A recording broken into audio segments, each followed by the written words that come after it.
Keyingi she'riy san'atimiz bu 2025-yildan boshlab barcha ustozlarimizning qo'llanmalariga dars usullarining ichiga kirgizilgan, dars o'tish tartiblarining ichiga kiritilgan she'riy san'at hisoblanadi.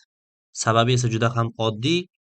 Apostrofa she'riy san'ati haqida ko'pchilik dars o'tmagan edi. Lekin o'sha 2025-yildan boshlab milliy sertifikat imtihonlarida apostrofa san'ati ham so'ralish boshlandi. Shundan keyin albatta talab bo'lgandan keyin talabga yarasha harakat ham bo'ladi.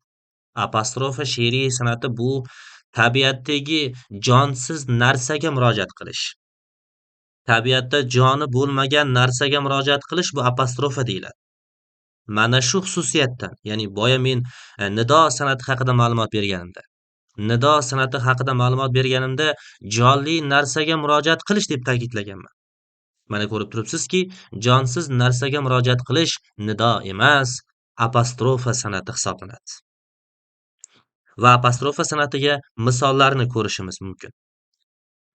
Ey Sabo, holim borib sarvi xiromonim g'ayt.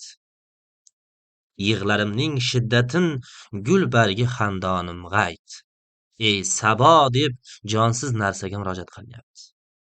Qiroq tog'ida topilsa, qiroq kim? Ey charx, ey osmon, xamir etib yana ul tog'da ko'hkan qilg'ir.